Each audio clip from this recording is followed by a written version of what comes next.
Alright. Zach said he couldn't make it. What? School. Oh. Huh, that's fair. Don't worry though, I can fix this.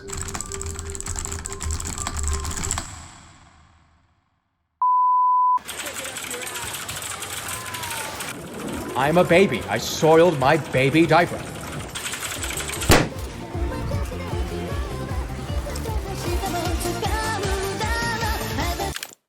Shmee? Priest Spunky, for God's sake, hurry up!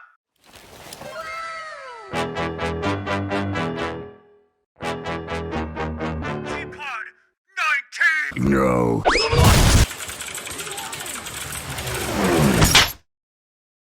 Hey Pre, if you don't hurry, I'll tell everyone Hoovy Dundee Part 3 is done.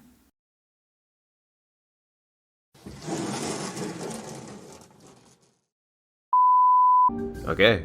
So that makes Erdemon, Sald, Mercy. Erdemon. Yeah, gotcha. Thanks. Are you still with us, Merciless?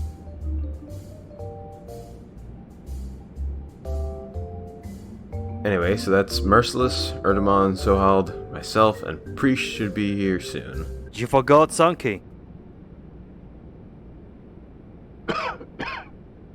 Okay, so that makes 2 people missing. Do I hear 3? Relax, there's still 10 All minutes. right, I think audio's set up. Can you test it for me? Sure.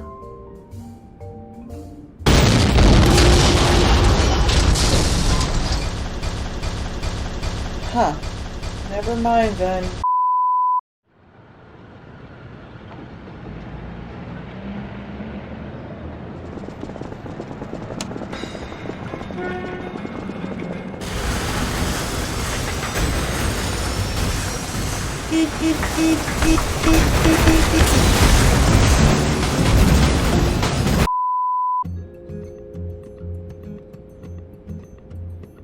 Alright, we should be fine now. Shit, it's the cops again. Bloody hell, it's getting awfully close.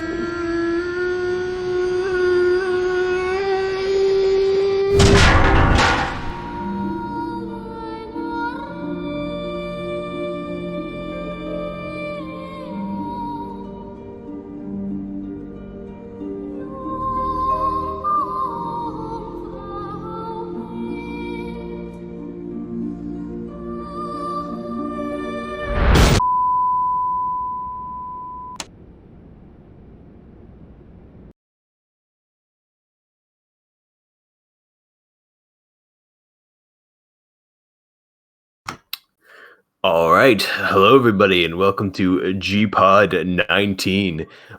My name is Mid-Mask. I almost said Markiplier on accident, but here today we are with a few guests, a few that you might recognize from previous podcasts. Starting down the list, we got Erdemon. Would you like to introduce yourself? Yep. Hello, everyone. It's great to be here once again. I thought they wouldn't let me in after my last appearance, but you know what? I got off pretty well, I think. Yeah, we definitely did not kidnap him whatsoever. He's completely fine. Not at all. Merciless, would you like to introduce yourself?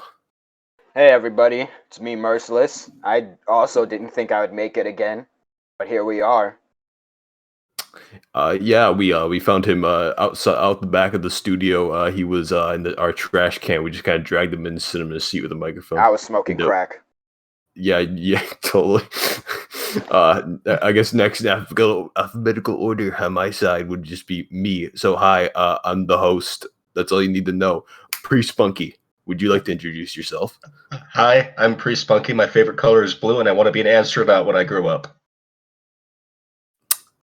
We found him. He's 30 years old, and we found him in a kindergarten. It was pretty interesting. Sohald and Spike. Oh, would you like to introduce yourself? Hi there, everyone. Glad to be here and the first time here in GMod. It's good to see you here. Hell yeah. You're a newcomer here. I think this is your first podcast. So that's pretty good. Pretty much. And Sunky, hello again. Hey there, I'm Sunky. Probably for like fifth time, sixth time. I don't know how many times I've been in here, but probably on the most famous Pretendities podcasts. Hell yeah. And chaining our introductions into the intro that we well, I shouldn't say we, I should say the majority of the work went to Erdeman, Gringo, and Grindor. I don't, has anyone else worked on it? I'm actually not entirely sure. Like it was Edamon, Grindo, and Gringo or Ginger. I don't know how to I pronounce think his he goes name. by Ginger Ninja on YouTube. Right. Yeah. So, opinions on that, starting with Erdeman. What did you think of the intro? Right. So, first of all, I would like to share some behind the scenes because I did have a pretty big influence, so to speak, on the intro. Like, I was kind of the one to pitch the idea, like, hey, we should have an intro for this podcast. Wouldn't that be cool? And kind of Ginger took the idea and went like, hey, oh yeah, that does sound good. Yeah, why not do that? And so we did. And I think what he came up with was great. The script was pretty fun from the looks of it. And in retrospect, it's really meta because it's about how we're having problems starting a stream. And guess what? Tonight we had a few problems starting a stream. Yeah, we were late because rendering takes forever. Merciless, what do you think of the intro? I thought it was pretty funny as well. Like, it's also even funnier about the meta joke about the stream problems because you know, my internet is taking a big fat shit right now. Amazing. I just thoroughly love the part where Sunky was committing 10 miles per gallon killing sprees. Like, that was amazing. Yeah, some war crimes, perhaps. As for me, I think it's like my favorite thing I've seen in a long time. Like the animation was great. Like fucking spotless shit there. The lighting and shit was really good, and just like all the jokes were like wonderfully tied together. The pre-spunky part where he was just like playing Left 4 Dead and Cammy Flammy calls, and he's just a shirtless. That was like my favorite part. It just fucking appears behind him. Speaking of pre-spunky, what did you I also think thought about it was really good. I thought the animators did a really, really good job on it. Like, I'm gonna have to double down on what Merciless said. The meta humor, like the connection error, and I saw in the background my Svi spazzing out with the ragdoll mover. That was really funny. And so the skit with me playing Left 4 Dead was actually done by me, and I got because I was a late pick for the podcast. I didn't really have much of a chance to help animate with the main skit, so I talked to Ginger and asked him if I could just animate a little skit that he could put in there, and to kind of clarify what the Left 4 Dead inside joke is. So during the collaboration collab, which is what Cammy and I were paired together with for, I think it was like a few years ago when it was posted. Cammy and I were working together, and on the day of the deadline, I was playing Left 4 Dead and it wasn't finished yet because I was under the impression it was supposed to be finished in a few days or so, but there was some miscommunication and he hasn't let it go ever since. So I've been known as the Left 4 Dead 2 fanatic. Oh, okay. That makes a lot more sense. I actually kind of recall Cam telling me about that, like not even that long ago, where it's like the fucking Left 4 Dead incident.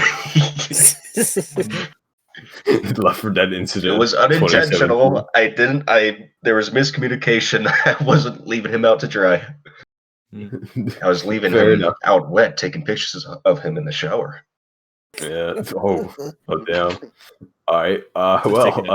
So Hal, what was your opinion on the introduction? Well, amazingly insane, honestly. I love all the production that was done here. I never saw so much organization, and I've seen how Ginger was organizing the shots and stuff like that. It was just really amazing. I mean, all the cameras, everything just well selected, scripting and stuff like that. It was a nice process to watch, to be honest. And my first time participating, giving some dialogue, some voice lines for the video. Comedy style, it was just completely amazing. Yeah, the Sunky part was just completely insane, just going there in the streets, destroying the cars, and Yeah, I think it was they did a really pretty good job of that one. Yeah, cheers to those lads. Yeah, they deserve like most of the like they need to be like fucking big credits on the screen right now, just fucking in gold plates. So Sunky, what did you think about it? Well, admittedly, it didn't really help much of it as much as I would have liked. I did animate one bit of me breaking in through the door, and that was about it, because GMod was being a jerk.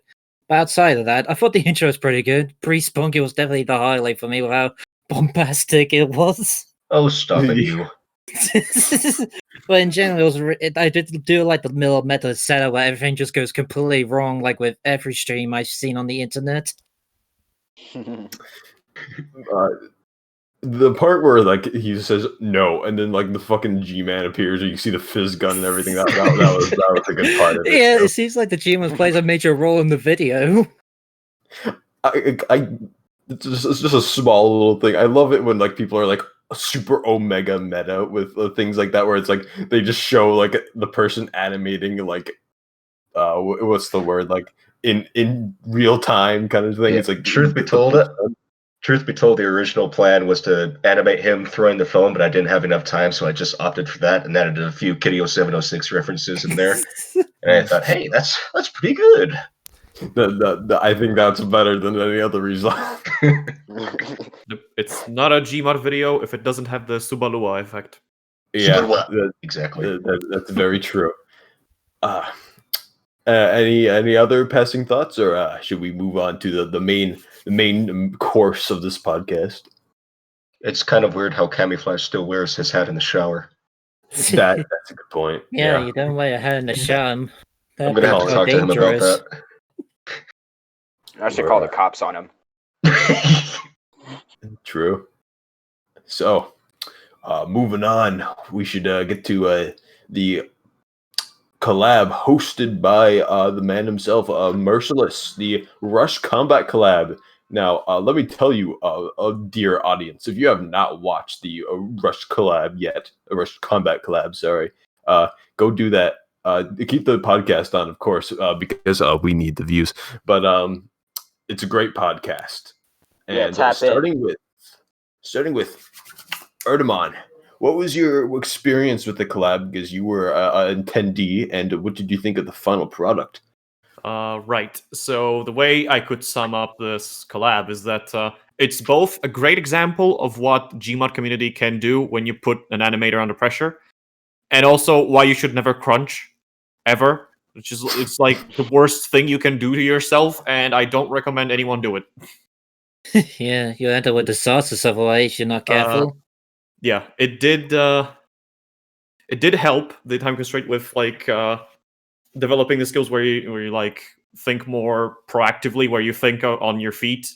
You can actually practice that, be under pressure, and try and work in these conditions. And who knows, maybe later down the line you'll get something from it, learn some new things. Like I myself have started to appreciate the art of arcing, which is like the best thing ever. It makes stuff so much easier to do, so much faster.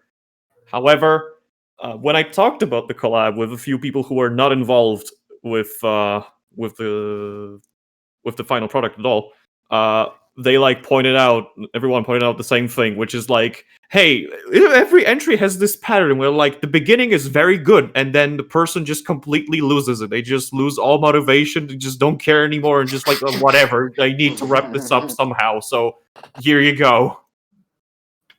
Personally, I think that's like a really funny, like, even though the collab was about combat, I also think like that was like the subcategory. The collab, yeah, like it adds really shit towards the end. It adds to the humor. I'm gonna say that, but there is something to it. I think there's something to it that the intense workload can impact negatively in the long run. Which is kind of why I hope that for the sequel, if there will be any, a longer time limit, please. Like at least 72 hours from 48. That would be great. Yeah.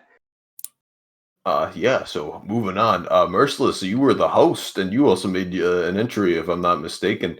So, how was the experience putting all that together and then just kind of entering it yourself? So first things first, I'm going to have to make a counter argument about the fact that you said that I made an entry. I did not. Okay. That's a mass hallucination. Everybody has been lied to. So okay, all right. So back to what I like my actual collab. The whole idea of this, like, what I was thinking when I wanted this collab was like, there's not enough violence in GMod animations. It's a lot of funny stuff, but I don't see people beating the shit out of each other, and I want to see more of that. But I always that, and I wanted to put a little, a little twist on it, which was the time constraint. And evidently, some people, I get some comments saying that oh, this is kind of like Maple Rush collab or like something like that. And yeah, it is in fact inspired by those collabs. But I wanted to put a little twist on it and this, that, the other, have like a little overarching story. And I just hosting this collab and like putting it all together was honestly just a bunch of fun. But like, all right, so should I start talking about like I should start talking about like my entry now, right? Yeah, I suppose you wish. Okay, so like my entry, at first I was like, let me just rush it real quick, and then I had a little bit of fun doing it, and then it just went back to shit again. It was like a freaking line graph or a quadratic formula or whatever the fuck. Yeah, like a bell kind of curve where it goes up and then goes back down. Yeah. Gotta be honest, myself kind of chaining that into, I guess, my kind of dealio with it. Originally, I was not gonna join because I was in a bit of a spot with my animations. But I was like, oh man, I can't do anything good. And then like Cam came over to me. He's like, yo, Mid, what's up, my man? Listen, we got this collab. You gotta do it in 48 hours, so it doesn't need to be perfect. And I'm like, wow. Okay, that sounds good. And then he's like, you can make it see you later, stinky. You can put that in there. And I'm like, that's actually what sold me. That's actually what sold me. That's actually what sold me to enter the collab. So I did, and I started. It was like I think on a Wednesday or a Thursday, and I did most of it day one, then a little bit on the second day, and I was done. And I gotta say, I'm pretty pleased with the final product. I did have like a nightmarish like occurrence with like errors and cosmetics not working properly, but that didn't take me too long to figure out. But like Erdemon said, I did do that thing where it's like towards the end, it's like, okay, how do I finish this? And it's like I don't have time to animate it, so I'm just gonna like give the ragdoll a T-pose, no gravity, and throw him into the ocean and put a stock explosion effect over it. And then just a what the fuck boom. Yeah, and that like with the "shoot later stinky" over it. And yeah, that was my encounter with the collab.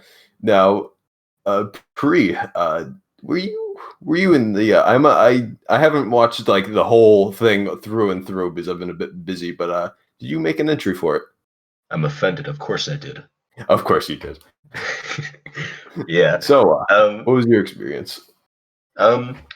Well, to be honest, all my notes are on other people's entries, but I could do a bit of improv, kind of talk about my whole artistic vision for my entry. So, because of my schedule, I was only able to animate it within. I would say I did the entire thing within 8 hours, just because of my schedule. So it was extra rushed. It was an extra rushed combat collab for me, and I wanted the whole idea to kind of subvert your expectations, The Last Jedi style. So that it was going to be a big build-up between Coach and the Sphi, and they were going to have this epic battle, like hand-to-hand combat, guns flying, dicks and blood flying everywhere. But then at the last moment, the Sphi would just pull out a bunch of rocket launchers and kill Coach with it. And I thought that was an excellent way to make this Sphi like not a fighter at all, just some random goober who was overpowered and just found his way into a fighting tournament. And that was kind of my vision for it. And I'm just going to kind of go down this list of notes that I took. So, well, first of all, who made the character screen poses? I did. They were amazing, honestly. Like when I first saw them, I immediately copied the link and sent sent it to my brother, and now because he really likes fighting games, and I was like, dude, just like if you don't have to watch the 30-minute video, just watch this like 10-second clip of all the character poses. They were pitch perfect. Really good job on that. Yeah, And that was yeah. yeah. And so I was also really impressed with Shane Toon's face posing and nuanced animation, like his little head movements when he notices the group of spies in the distance, and when he notices the chair in the weapons depot. And Sanguine also had excellent work with the particle and lighting work. Butane Boss and her, I'm really jealous of their chroma key skills. They were super good with that chroma key, really. And an entry that I think is really underrated was actually Gary the Gmodders, because I don't know what I liked so much about it, because it's obvious he's kind of a novice animator, but I mean that'll be fixed with time and experience. But his animation just has like so much heart to it. I also love his voice splicing, like "You killed Mr. Yellow," and I also love the way he says "club ins, club bonk." Dude, can I just talk about Gary the Gmodder real quick? Like, I'm done, so go ahead. dude, I just want to talk about how the fact that this motherfucker is crazy. All right, so this guy was like, all right, here's this huge list of things I have planned for my entry. I'm like, you know, you got a real short time limit, right? And he's like, yeah, I got it, no worries. Lo and freaking hold, he did it, and I was like, oh my, holy shit! It was like, for the time being, it was like the longest entry until Camouflage was like, you see that? I'm gonna beat that.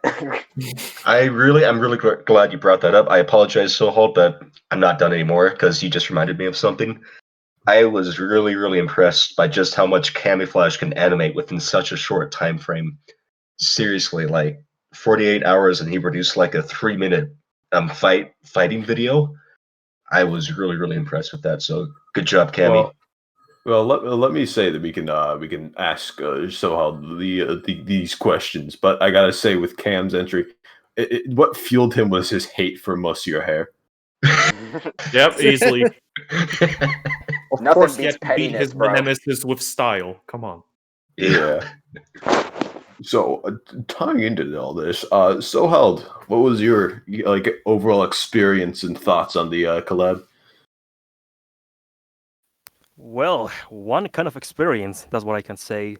Honestly, like GMod, I didn't really want to enter the collab because I was making episode 6 at that moment. I was just like, I want to concentrate in episode 6. But, you know, after reading the rules again, and considering it's just only 48 hours to make it, I was like, why not? Let's get to it. It's going to be fun. And yep, it didn't lie.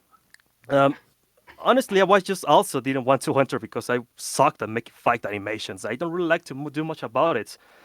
But this happened just like in a situation like you never know until you try it. And I was just like, hey, you know what? This is fun. It's fun making fighting animations. Why I haven't tried this before? Yeah, I never realized how much can be done in 48 hours. Of course, if it's well administrated. Talking what I did for my entry, I was looking for ideas in fighting games and stuff like that. But you know, that I also compose music and I love that doing it. So I was asking myself, okay, so what can I do? Like, it can combine both animations and music. What can I reference to it? And then in my mind it came Killer Instinct. You know, the dynamic in-game music that game has is just really great. Like every stage has one. And I just say, okay, let's make this. Let's make just fighting my rival Sunky and stuff like that. And let's try to improvise some shots and making some particle effects thing, although I'm not really good at it. And let's make some nice music, some references to Killer Instinct, some like drum and bass, dubstep stuff like that. It was really fun to make, honestly. If I have to mention the best entries that I liked the most, maybe gonna be Grinder. Seibmoz, that one was really fun about it. Spicy Hamburger. This lad does really make good fighting animation. His movements are so really smooth and well done. Camouflage, I love that one because of the music synchronization. I love how he made that. Impy Worm, with his reference of Mortal Kombat fighting that Egypt ball. It was clever ideas. We just fighting a ball which has inside some volleyballs, basketballs. It was just really great. Sanguine with the use of particle effects and keen animations, kind of at the last one because it's kind of Marvel vs. Capcom 3 and Street Fighter 4 combined. I really love that one. And also a sequel, 2 versus 2, huh? Seems interesting. I'm really looking forward to join to that one. Yeah, so hold, if you enter the 2v2 collab, wouldn't that be cheating? Like if you get paired with another animator, because then you have 3 characters on your side? I don't know. I will have to see it. Yeah, we'll see. They're gonna have a sibling rivalry. Sibling rivalry. Right. So, final member, Sunky, what was your experience and thoughts on the collab? I won't lie, when I first thought about joining the 48-hour collab, I was kind of terrified. Because not only did I'm kind of a slow thinker and I was kind of struggling with my own stuff, I wasn't really sure how to go about it because I first thought I needed the Sona and I didn't really do much of my avatar, so I had to make one up. And then I found out, oh wait, I could have used another character. But besides the point, once I finally was able to get into it was quite interesting actually able to animate a video in like a couple of days like I used to do when I started. I think the best way to describe how I animate fight is that I think a lot of the inspiration came from my experience watching One Piece, because One Piece kind of had a lot of animation that was kind of simplified in order to fill in the weekly time slot. So in a way, mine was like anime-esque in a way, even though I was using classic Sonic, not modern Sonic. But, I gotta say, overall, this collab, I actually learned a couple things about like myself and how I like to animate, and I've come to the conclusion I hate animating things that are slow. I mean, that sounds strange, but it's like I think I do like fighting animations a lot more now, and I think I might pursue those more in the future personally. As for you guys, how do you feel about like fighting animations overall, like previous and now after? Like where's your like positions on that? Let's start with Erdemon. Yeah. Right. So if by that you mean just the evolution of fight animations in GMod over the whole time as this community has been kind of living around YouTube. Yeah, I think that nowadays with the wonders of stop motion helper and just people actually learning stuff, getting better at animation in general, there's less reliance on just in-game physics and more wacky, zany, random type of thing, where people are right now trying to make something that resembles an actual fight. Like, I think the best example I can give is Grinder's entry for the Rush to Combat Collab, which is so great. I just love that that entry simply because of how much you can see is put effort into making sure that each movement kind of carries this weight that a normal person would in this sort of situation. Like, especially love the flip that Merciless does with his bat to just get it into his other arm and just smacks shades with it. It's great. That was a good Stuff one. like that is wonderful. So Merciless, how have fighting animations kind of evolved in your eyes? Even if like you plan on doing more fighting animations yourself in the future, that kind of stuff. See, as is, fighting animations is like my crack, and I just absolutely adore fighting animations. Beforehand, even now, and it hardly changed, but it's changed.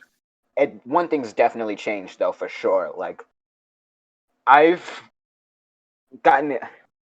This was like this was just not even like really through the collab. It was just over the course of me, like leading myself to the collab too. So like, at first I was kind of doing like a more punch, and then he's like he's stunned, and then he got punched and shit like that, right?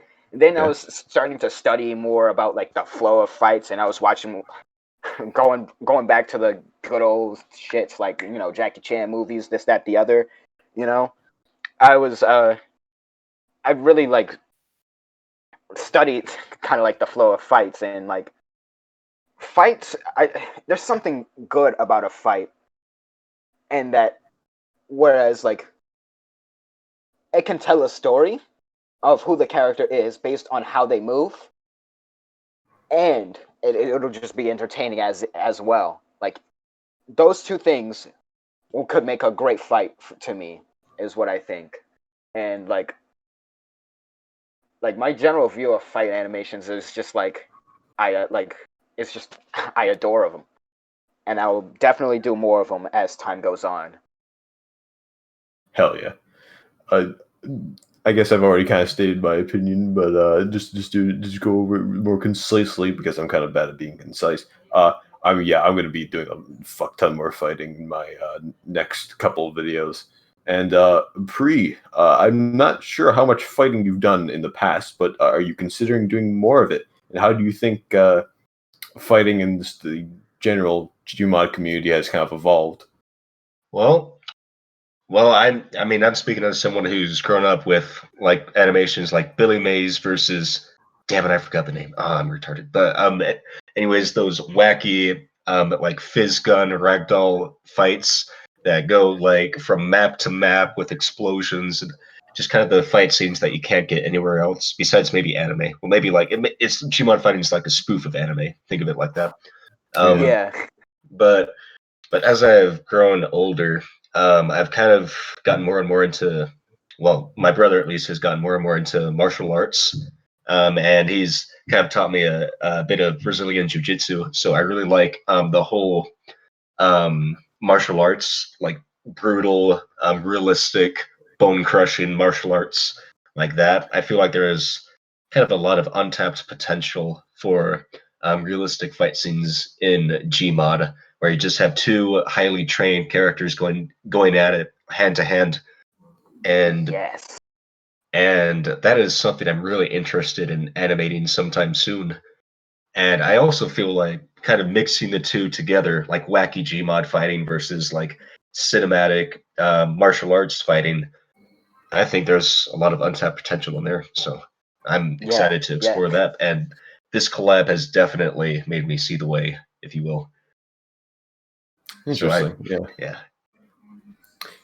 So Sohold, you said you have. Forgive me, I don't want to place words in your mouth, but it's kind of what I heard or remember. I have like short-term memory loss. You said you don't do too much of like fighting stuff usually. So has this collab changed your mind at all? I think you said it did a little bit. Yeah, definitely. It really gave me a lot of confidence to try to make fighting animations. In fact, after finishing my entry for the collab, I was planning to add some little fighting for the next episode. Trust me, I will definitely try to give it more to it. I don't know, try to look a lot of references, a lot of stuff. But yeah, just to keep it short, I'll definitely gonna try it. I'm definitely gonna keep on making more fun animations from now on. I'm so inspired for that. Hell yeah. And Sunky, well, where are you on the whole fighting realm of Gmod?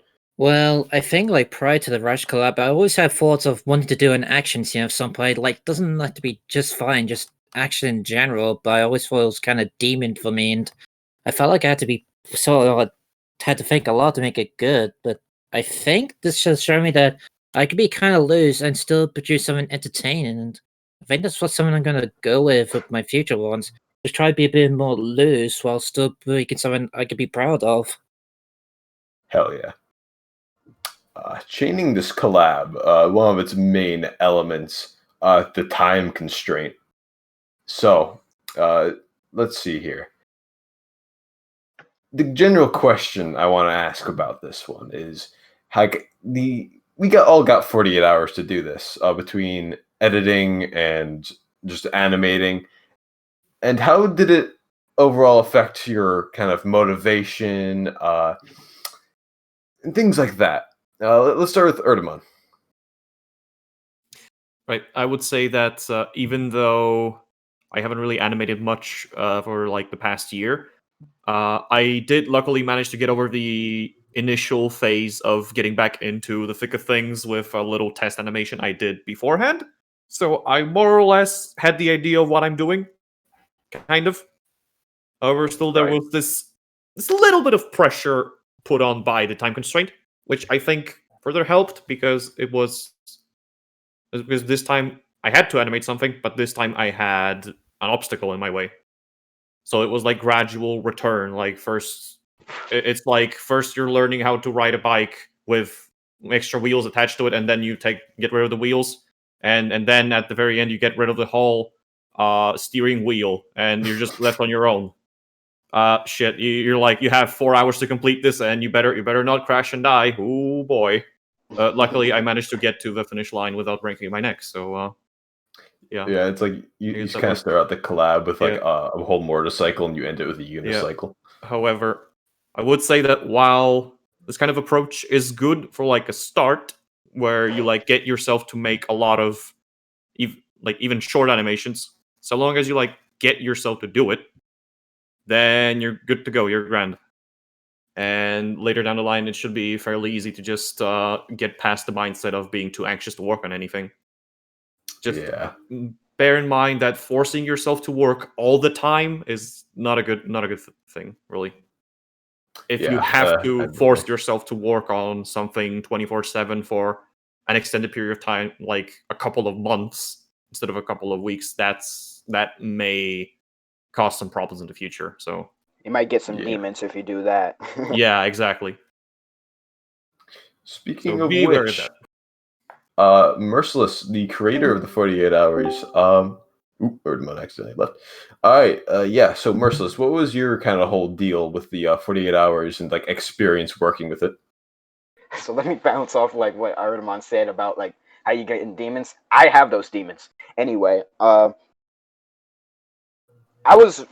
as I was creating the collab, I already knew that I had to take on the task. So I already was playing Russian roulette, and I was like, all right, let me shoot myself. I can do this. I can take the bullet. And I just kind of, as is, I was already in the kind of the swing of animation as I was working on one of my videos. You may see soon or maybe not so soon. But yeah, like while working on this, I already knew what to do. I already had the motivation. Everything was set in stone for me. Given that I was hosting the collab as is, I already had the means to like make sure it happened, like the entry itself, as well as making everything else. Huh, interesting. All right. So, I suppose as for me, with time constraints and stuff, not gonna lie, like as I was working on my entry, I didn't feel the pressure of the time constraint very much until like the final 12 hours is when I started. Was like, okay, all right, I gotta get to fucking editing and shit, because in my entry with Abo's character, I had to put like fire on his hand, right? That took hours because I had to mask it with like special effects and After Effects, and that was like the most time consuming part, honestly, for me. And like that's when I think I was like at 2 hours left, and I was having like a panic attack towards that end. But I did it. The time constraints, it actually made me more motivated. Not gonna lie, like I know a lot of times time constraints make people just kind of like, okay, I don't want to do this, but like I was like, I need to like laser focus, fuck school for like the next like 12 hours. I need to do this collab, and I finished it. And that was just my kind of whole take on the thing. So Pri, what was your kind of just general opinion on the time constraints and how it affected your motivation? So I'm going to have to agree with your opinion on the time constraint adding more motivation, but to a more extreme level, because I need like time constraints and schedules to really be motivated to sit down, shut up, start animating, and I feel like this collab kind of really made me realize that, if that makes sense. But yeah, that makes sense. There's nothing like a kick in the ass, like a time constraint to really make you just sit down and animate. So that was a stroke of genius, my friend. I just a small little side thing I want to mention about the time constraints. I do think this is the reason like we got such a fruitful kind of collab, like so many entries, is because people are like, one, I can do it in 48 hours. Two, I know it doesn't have to be good. And three, it's like I have such a short deadline. This will be, this will be quick. That's another This will thing. be good. So I thought that was just like an interesting thing to think about. Speaking of interesting things, Soheld, what did you like? How did the time constraints affect you, and what was your kind of general opinion on them? Well, I can say it was quite tough because 48 hours then to make all this happening. So of course we have some like a preparation before, like making the script, selecting some sounds, selecting the stages and stuff like that. But even 48 hours for me to complete animation was kind of a tough task, to be honest, but honestly quite fun. Um, sorry, I can say it's not really that hard if you're well organized, because, for example, um, some few of you people have this talent to just they can manage to do something great improvising and stuff like that. But if someone is not really good at it, I think it's better just to try to organize well everything before. And trust me, it helps a lot. However, there's of course still some incidents that maybe happen in this time constraint, like maybe what happened at least in my case. Windows Update was giving me a bad game in the second day of animation, and it was slowing the process of animation and slowing the process of rendering and music production. I was just like, ugh, damn, this is gonna make me so pissed off, like, ugh. And well, at the end of the day, it managed to go well, and Windows Update wasn't that really a problem to me. So yeah, I do believe I said it's kind of a tough task, but as long as you're well organized, I do believe you're good to go. Yeah, pretty logical way about going about it. And finally, Sunky. Well, what was your general like experience of time constraint? I'll be honest, I said earlier, but deadlines, they scare me. They just scare me a lot. I feel like I'm kind of slow, and if I don't really have much outside help, I struggle a lot. I mean, for the Rush collab, it wasn't that big of a deal since I drew myself a little storyboard as a reference. And once I got a groove going, it wasn't that bad until I got burned out, so I put the imaginary spring convenience. But for other parts of deadlines, I'm not really sure about that. All right. I wanted to go over something really quickly about the time constraints, like consecutive versus total hours. Yes. It was sort of like when I was thinking about it, I figured some people could just do a total. I figured some people could just do consecutive because I didn't know. Like I figured it would be all right. It was just an innocent enough idea, and lo and behold, I just knew that I've come to realize that that was kind of a mistake, and it turned out a bit rough on most people's ends.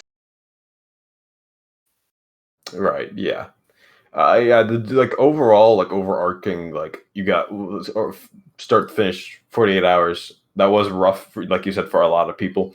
Personally, like I said, I didn't have too much problem with it, but I do think consecutive, like it only counts if like you're actively working on it. I think that would be better. But I do think that like some parts that kind of gave this collab a bit of its charm wouldn't be apparent in the end product. But that's a whole discussion on its own. And well, we got other topics, interesting topics to go over. So, speaking of collabs, opened versus closed. This has been a thing lately where there's a lot of these closed collabs. I haven't noticed personally that many open ones, but I could just be blindsiding it. But out of just curiosity, starting with Erdemon, what's your just general opinions on like open, closed collabs? Do you prefer one over the other? My general opinion is that I think that after participating in Meet the Spy and Meet the Medic Reanimated and this collab, I'm starting to see the pros of closed collabs, simply because you get a lot more of a quality control. With open collabs, it's a really mixed bag because, yes, you could have a lot of participants and you could have a lot of good stuff, but it's kind of harder to weed out the bad stuff, so to speak. Like you could get a lot of filler that's not really that watchable, unfortunately. Like you can see the good intentions of those people, but oh boy, they still need to practice a bit before they like try and get their career to be a full-time one. Yeah. And then there's also collab hosts that just don't really care about it, and then yeah, you end up with a really big collab. Wow, 1 hour, 2 hour long. Oh boy, this big event, and most of it is unwatchable because people just don't know what they're doing. Yeah, I've noticed that quite a bit myself. I've grown to appreciate quality over quantity overall. And speaking of the collab and open versus closed, the man at the collab himself, Merciless. What was your kind of just? What's your opinion on closed versus open collabs? You see, like, initially I kind of wanted to go for an open one because there would be a bunch of people and there's this, that, the other, and I would be very safe and secure on having the people part. But as I was, like developing like the thought process behind it, just like Erdemon said, you could get a huge collab, but like 90% of it is gonna, like, good 50% of it is gonna be like unwatchable for a lot of people, and people are just gonna click away and just like, ew, like what the hell is this shit? Like what is this nigga? What is this dude doing?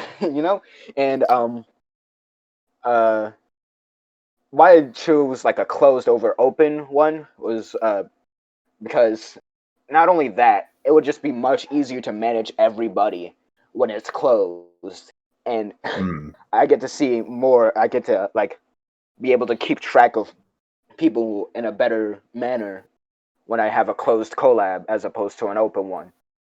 I mean, like it's often known that like most collabs are usually closed. Like if we're just not talking outside of GMod, most of them are usually like closed or something. Yeah. For the sake of that.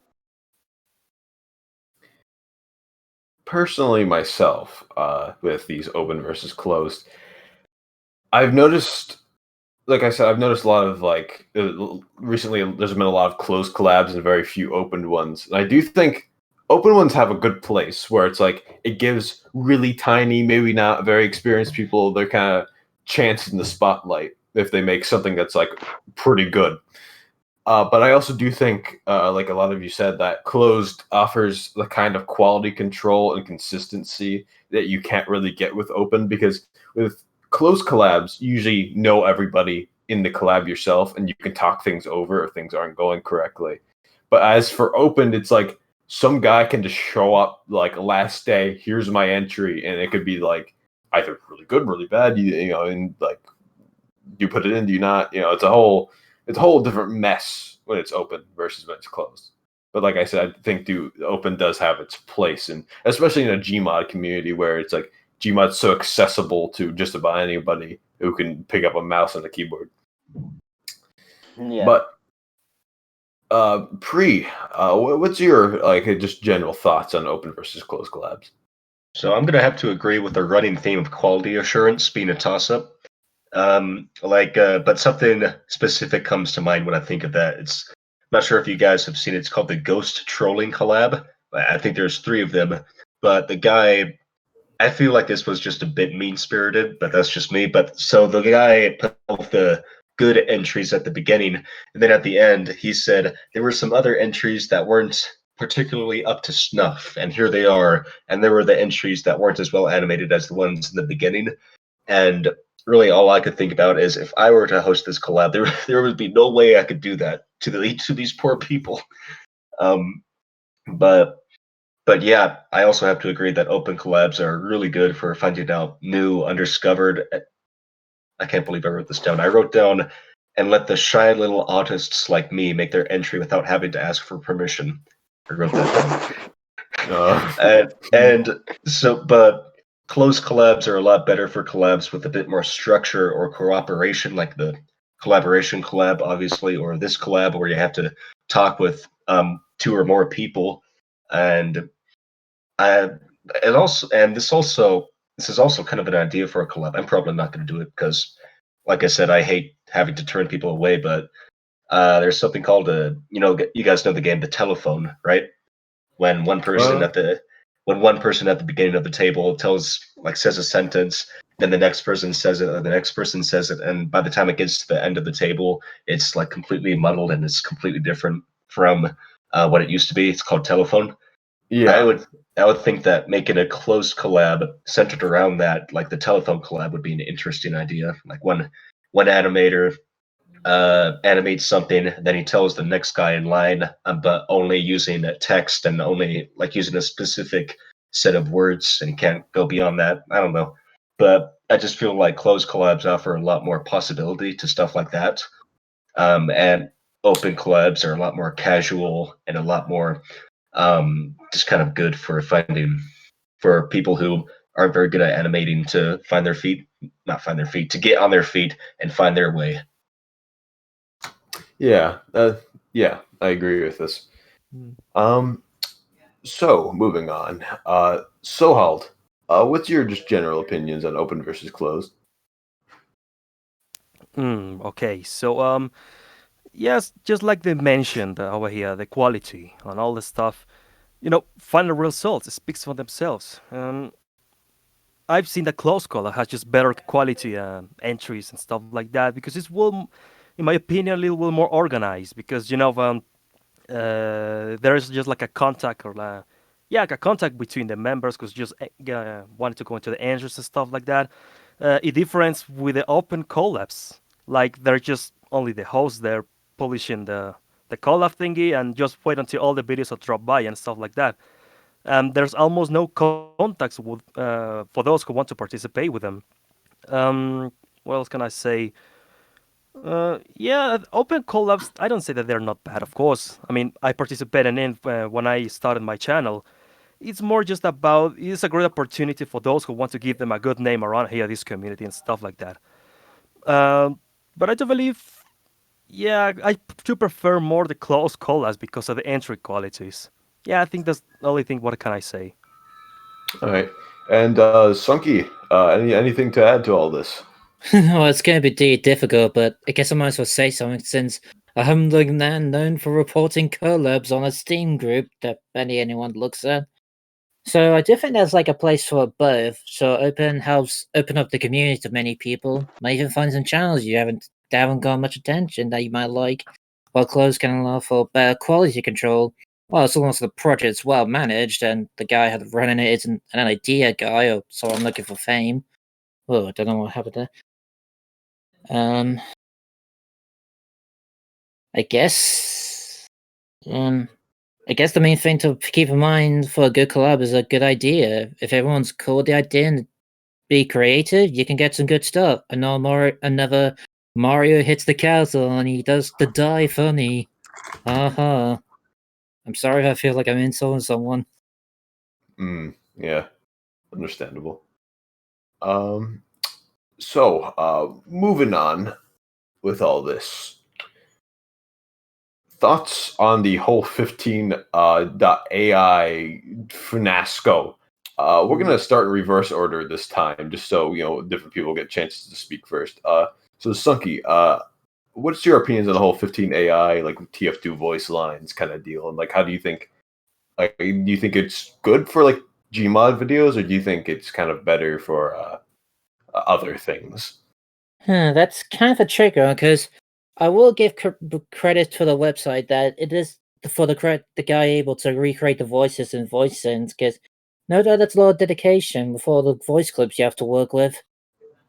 But I Yeah. will say at points 15.ai for me is going a bit annoying. Mainly with repetition how people have been using it for the same kind of jokes. Where it'd be someone looking like, aha, I spent all this money on that video game. And then, or it'd just be like, aha, I found someone doing questionable thing that might get them cancelled on Twitter.com. Sniper's a furry. Yeah, something like that. Yeah. All right. Sniper's a furry, Demo Man's a furry, is someone else a furry? Yeah. I will say I do think it could be useful if you're struggling to get someone to say a line and you need to have it delivered straight. Though you do have to be kind of careful because I've seen some people that tend to do this and it kind of highlights the sort of monotone nature of 15 die even more compared to the Yeah. voice clips. Yeah. 15 AI has some thingy bobs going about it, but is impressive in several ways. But Sohald, what's your just general thoughts on 15 AI? Yeah, I do believe it's such a great. Maybe I'll consider it as a tool. It's such a great, wonderful tool. It's really useful and it has a lot of potential to use. But just like Sunky said, I mean, I discovered that 50 AI the first time, and I was just like, hey, you can make some lines and stuff with infrared characters. And then immediately maybe some ideas for some animations could sparkle in that way. And I was okay, it's good, it's good. But what happens after looking about it, going into Twitter and in YouTube, people just make a lot of memes with that. And I mean, it's not bad, but you know, it can be do better more than memes and stuff. But I can say it's really useful. If I were using 50 AI, which I'm really considering, maybe for using it background characters, because it's not really that perfect. It still has some kind of robotic voice and stuff like that. Maybe for background characters, or if the character is just like having a mask or a suit or a helmet. I don't know. Maybe TV shows and the scene. Maybe that was with some of the uses I will give to it. But yeah, there's a lot of creative ideas you can get with 50 AI. It's just a matter of try to look at the whole potential it gives to us. That's a very good way of looking at it. Pre, what are your thoughts on it?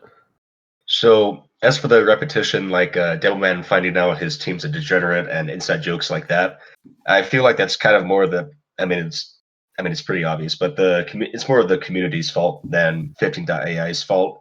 I mean, as memes are as people are wont to do with memes, they usually repeat it into the ground like amogus amogus.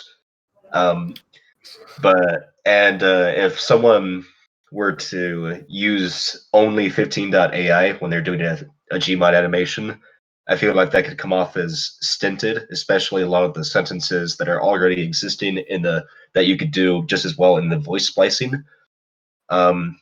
Plus, you want to get treasures like "You killed Mr. Yellow." I feel like a mix of good voice splicing and good 15.ai is probably the best balance.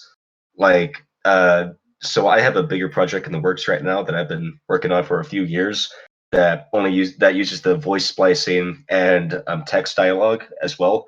And 15.ai came out after I was well underway animating it, and I gotta say that it's so useful. I'll definitely use it going forward, if not only for like a few like a help like help with a few voice lines or even just a few phonemes. Like if I can't find a sound file of the spy using the F sound, then I'll go over to 15.ai and use that. And as for a bit of critique for the 15.ai, the software, I feel like they could probably use a simpler method of changing the emotional context of sentences. Like instead of creating an entirely new sentence that's using up even more of the limited character count on a sentence that won't be said, like maybe they could give us a legend with all the different emotional contextualizers, emojis, ready to copy and be pasted, or something like that. Yeah, that's something I gotta agree with personally. 15 AI, like you said,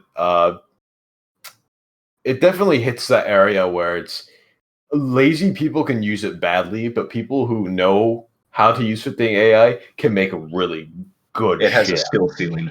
Yeah, yeah, exactly. It has a skill ceiling. It's like playing a game. It's like you could. I was thinking even to myself, like you could probably mix a little bit of like normal TF2 voice lines and like kind of sentence mix it with a little bit of 15 AI. There is a bit of that like robotic static that you get from 15 AI, which is a bit, doesn't sound that great, but they are working on it. I know they are. I kind of been following them around for about a year now. Not creepy. Yeah, no, I'm outside their house right now. In fact, no, but like I've been like following like their Twitter and stuff, like checking out like what they're doing, and it's definitely a lot better and more accurate than it used to be. Because before I would just come up with like monstrosities when trying to say a simple sentence. But yeah, I think as long as you don't use it lazy and you just don't make everything 15 AI and like everyone else is kind of saying, just when you use it, make sure you use it right. I guess. Exactly. And moving on, Merciless, what's your ideas on 15 AI?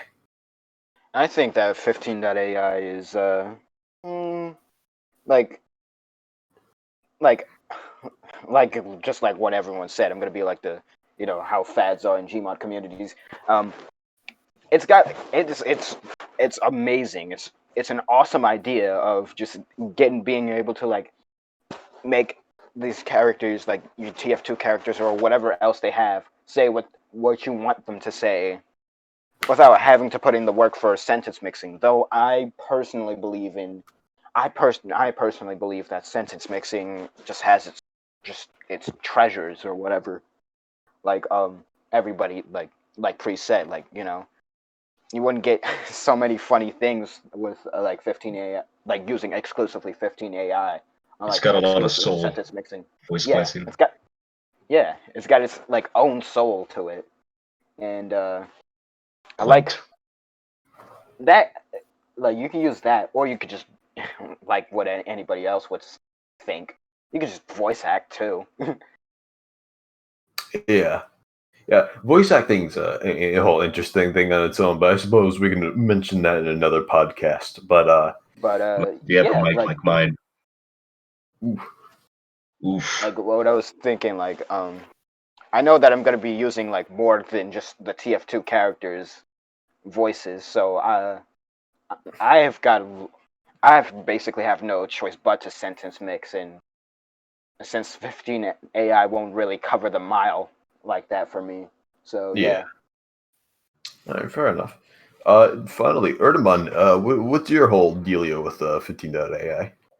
I would like to stress that I appreciate the work that went into creating this AI. Absolutely. The team behind it did a great job with all the stuff that it can do, all this potential Seriously. that we've been given. However, the one thing that I just can't get past is that no matter what you do, no matter how accurate you get the recreation, the characters' voices generated by 15 AI always sound like their mouths are full of sandpaper, and I hate it. I just don't know. I can't get past that. Like it'll always be a little bit jarring to me, no matter how good it's done. I'm afraid. There are a few kinks, but they'll work it out soon. Yeah, definitely. Yeah, Like- it's something that I hope will be fixed eventually.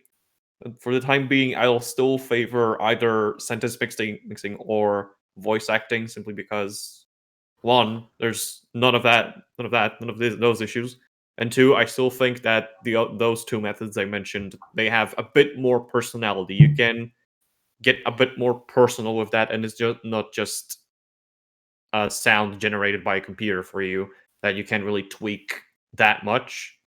It's like with voice acting, you can take a lot of different takes, you can go through them and see which one would fit the situation best, what kind of tone you're going for, and just mix and match certain takes even from time to time. And with sentence mixing, you can also mix different phonemes with each other, and again, that gives you different tones, which is a great thing. Yeah, and just one more final thing closing off this topic. The thing that gets me the most about 15 AI is like it's like they're saying a sentence like perfectly for like 99% of it. And like the last few words is like. Yeah. I also notice that's mostly with engineer. Like whenever he goes he goes. Yeah, he's just like downing entire like cob of corn. For whatever reason, if you just try to generate if you just try to generate just the vowel, it just can't do it. Yeah, it just has like a stroke. But moving on to our final last big topic before we move on to the video reviews. I'm gonna start going.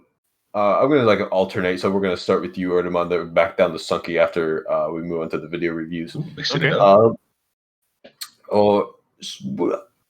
In any way, do you feel like limited by what GMod offers in terms of like tools and assets? I would say not so much. There's obviously stuff that could be better, that I could also try and learn how to do better. Like, for example, I've always had a bit of a problem with implementing VFX within GMod's game engine. However, I don't think it's necessarily more limiting than SFM, let's say. Like, I guess that's also a direct point of reference because I used to make videos in SFM, and there, yes, you have a more organized user interface, and everything that you need is there. You have a lot of stuff that is directly tied into animation, where default GMod can't really do that. You do need those add-ons like Stop Motion Helper and Ragdoll Mover to get going. However, the problem with SFM is that it feels a bit more limiting in a way that I don't know. I feel like there's just way more technical difficulties going with that. So in a way, you're being limited not so much by what you can do, but how quick you can do it. Because in SFM, to get rid of those technical difficulties, because one, it's in beta. Two, it's in beta based on 2007 build of Source Engine. There's going to be a lot of weird bugs. A lot of really weird bugs and a lot of really weird ways to get rid of them, which means that you just take whole days trying to get rid of a single weird, like, flickering light in all different colors that just suddenly in the shot that wasn't there in the preview for some reason. Yeah. Whereas GMod has none of that, and I love it. SFM's kind of infamous for its weirdness, but Merciless, have you at all felt like limited by GMod's assets and tools that it offers? So I can say, like, as I started off, I was just like, not really. Like, I immediately knew what I could do to, like, get the result I wanted. But as I you know, kind of like moving into a new house, as I was growing into my space in GMod, I've become to realize how more and more limited I was in GMod. So kind of, the answer would be yes, I do feel limited in GMod in certain regards. You know, like, for instance, like how there's certain lacking models or stuff like that. And then there's like ragdoll stretching, whereas the TF2 models just don't want to stretch for whatever reason. Oh, you can stretch his right leg, sure thing. Not his left leg. Fuck you. You know. Yeah, things like that. But like, the fun thing, I had fun with my limitations though. Like, for instance, I have one of my favorite characters, like Ragnar the Blood Edge from the Blaze Blue series. I managed to make like a recreation of him just using the TF2 models and assets and some add-ons. I managed to just recreate them just based on what I can do, and it was pretty fun to do something like that. It was kind of like, it was like, wow, like I actually made him, and he kind of looks like him. Doing things like that is always fun. I love the creative exercise of workarounds and improvisation. That's a good aspect of GMod for sure, but there's a lot of other things that are just problems that make me feel limited. Like I said, the ragdoll stretching. Yeah, I get that a lot. Personally, for me, I'm kind of quite limited. I think I have like a lot of these strange out there ideas that GMod just doesn't allow me to do because of either lack of assets or engine things, or just things are missing or absent, so I can't do what I want to do. But I found ways around it. I think GMod definitely is one of those things that's like, it needs you to be overly creative with like your solutions to problems you need to solve to make a video. And so like that's just my general take on it. As for you, Pri, do you at all feel limited? Before I say that, I can't help but notice that we completely forgone the idea of going from Ordomon to Sunky, then back and forth like that. But anyways, so I gotta agree with you, Mid, that restrictions breed creativity. Kind of going back to the intro that I made, I was restricted with the time constraint, and I'm not very well versed in throwing animations, so I kind of just said screw it, and I made that little cesspool of Kideo 706 references, and I feel like it came out okay. And I honestly used to feel like GMod really limited you, but after after having the privilege of seeing animators like Seibmoz, Shane Toon, Kid Animations, and the Collab, I don't anymore because it really just reminds me how high the skill ceiling is in Gmod. And it'll always have that usual source wonkiness. It's not an animation software. It's a sandbox video game running on the source engine that the community's kind of made, a machinima community over around it. So yeah, expect wonkiness, but it's our wonky little mess. Yeah, it's like the child that you didn't want, but you realize maybe it's not such a mistake after all. Yeah. So Sohald, do you at all feel limited? Honestly, not really that much. I mean, of course, talking about the source engine and the limitation is one thing, sure. And in terms of assets, I think there's pretty enough quantity there in the workshop to download the tools, maps, models, and stuff like that. I think it gives nice quantity of tools you can use for making great animations and stuff, or posters, anything about it.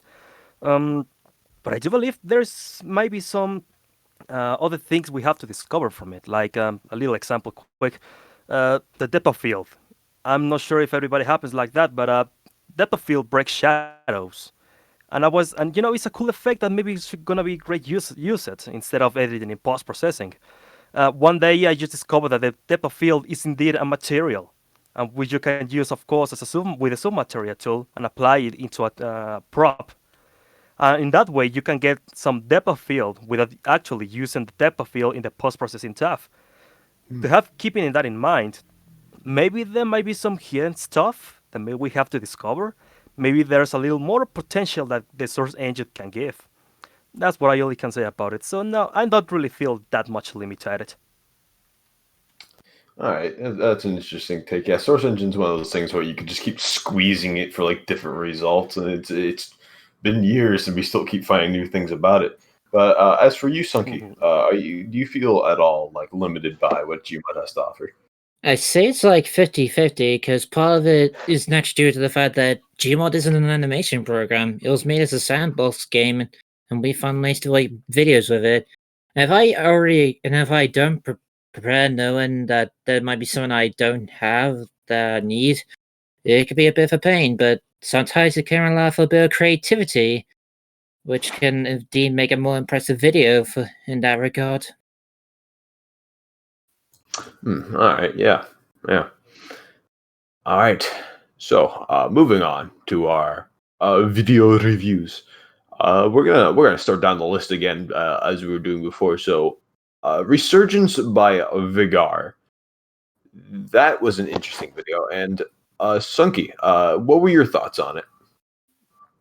Well, I wasn't expecting Vega to come back for one thing. It was kind of a surprise when he came to asking me to do a voice for this.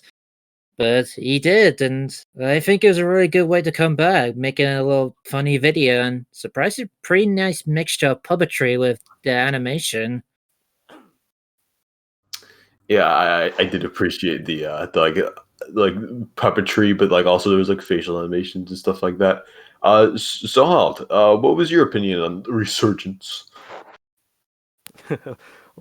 First of all, well, what a nice comeback from Baker after he quitted GMod for 1 year. At least that's what he established. I love his animation. Yeah, it's quite random on some things. It's funny, but what I like from him is his cartoonish style.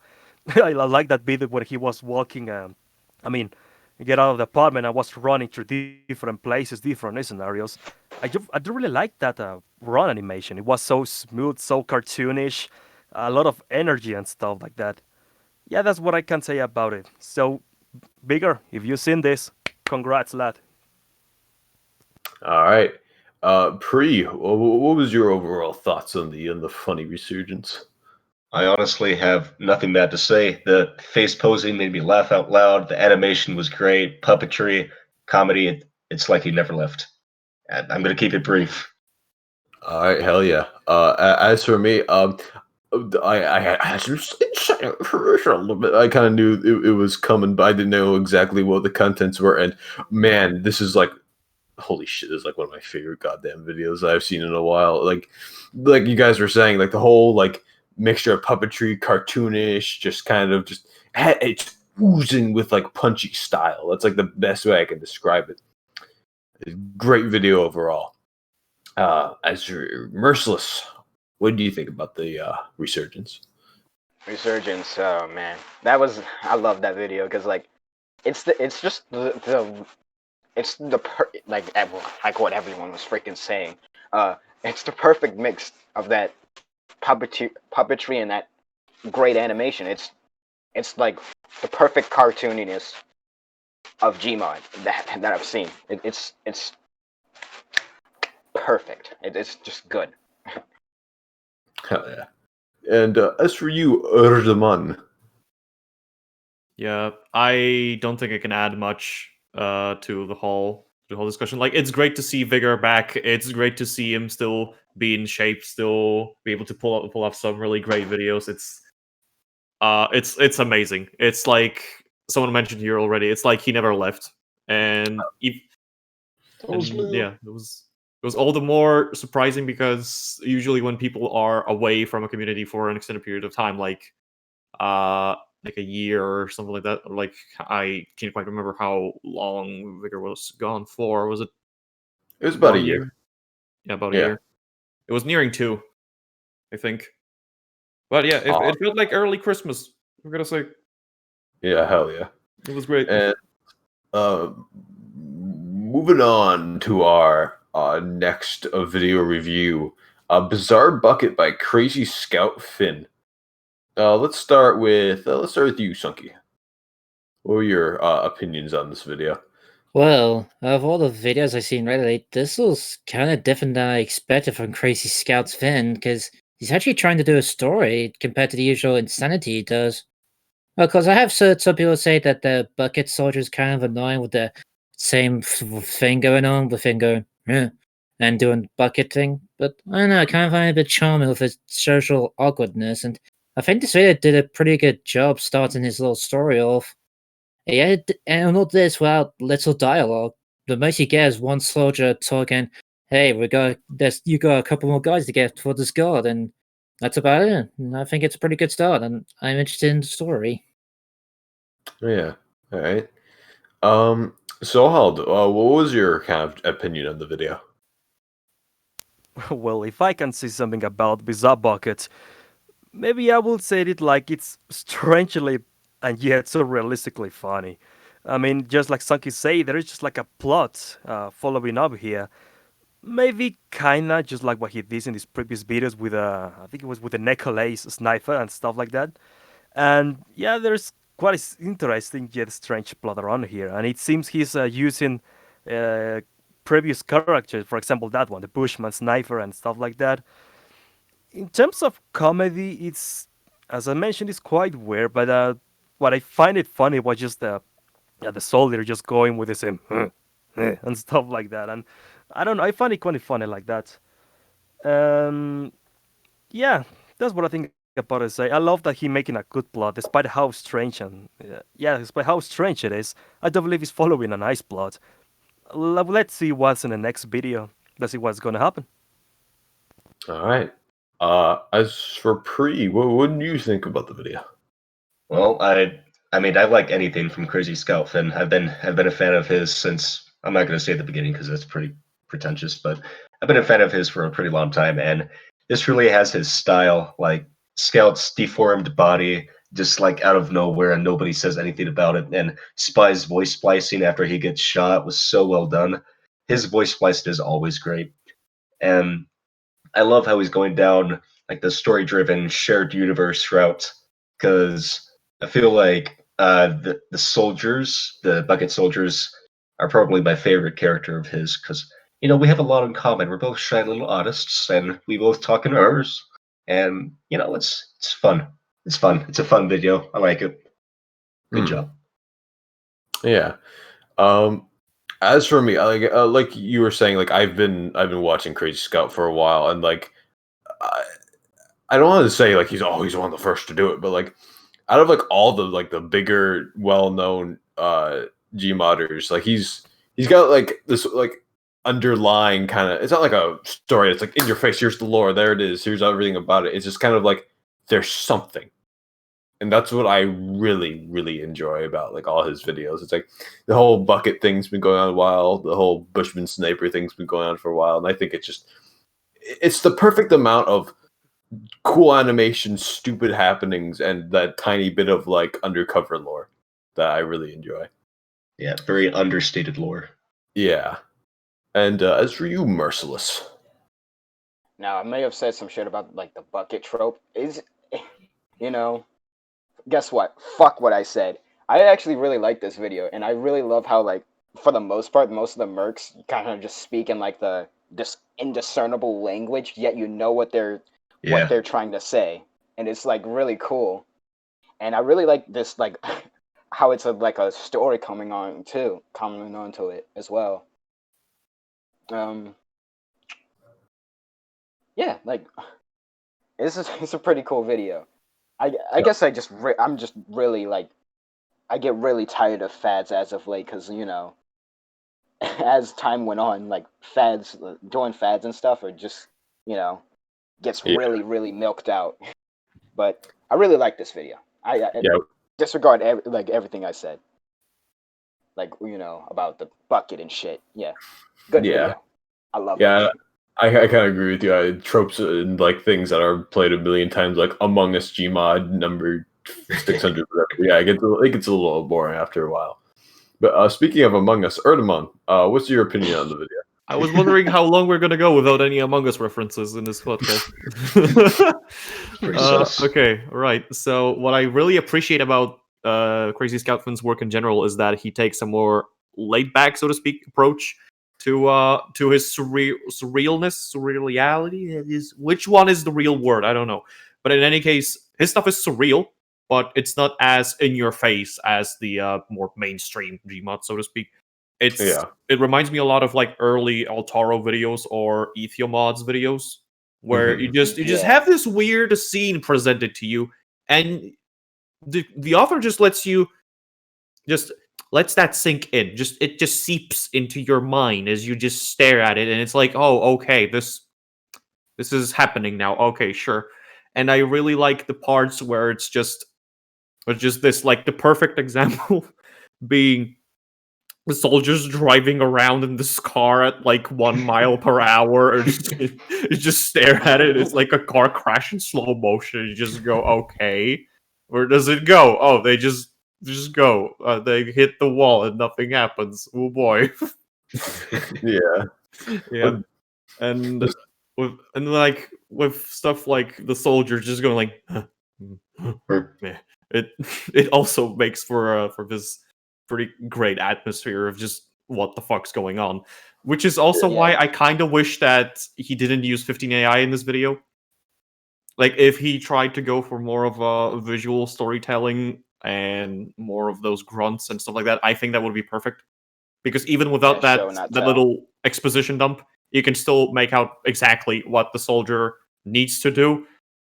Not really why he wants to do it, but the message is still pretty much put across. He's a goober. That's why. That's all the reason he needs. All right.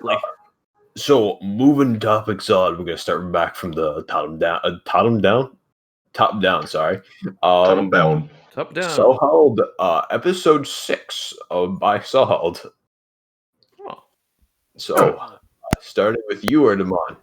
What was your general idea on the video? It's a bit of a longer video, but it was a longer video, and I've done the deed of actually catching up with the series before I've seen the episode 6, because I'm gonna be honest, I've never seen it before. But I like the stuff that you've got going, Sohald. I really like the attention to detail in certain stuff. I really like the technical aspect of your animations, the camera work, the visual effects. It's all great.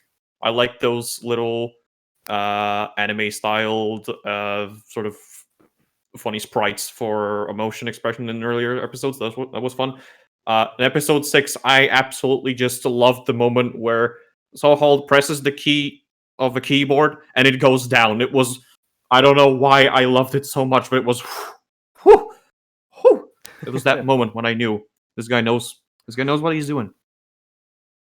And the episode itself, speak more more about it as a whole, yeah, I've really enjoyed the how you can both do kind of those more exposition dump related scenes and the more action oriented scenes. Like you've got good enough of an idea on how to do both, and I'm really looking forward to where it's all going.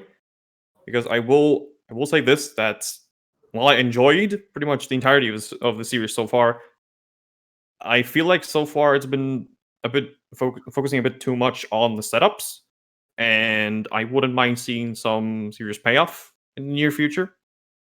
Because it's been like establishing new characters, establishing some of the abilities of the characters, some of their potential equipment they could use.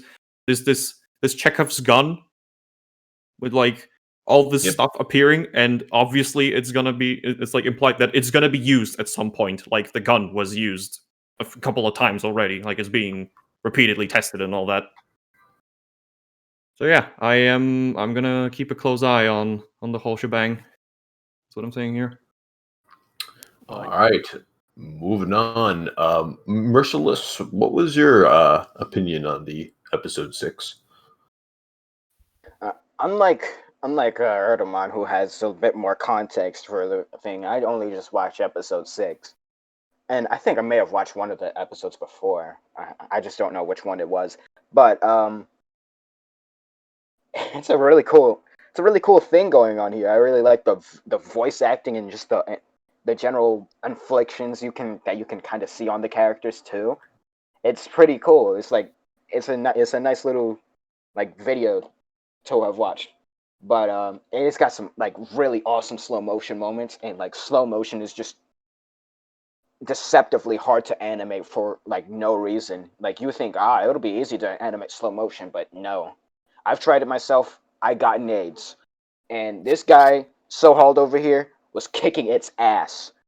Oh, yeah. So, but though I will have to say that there was some stiff moments in the walking animations, like in Alex was like the combine kind of dude's name, right? His name is Alex.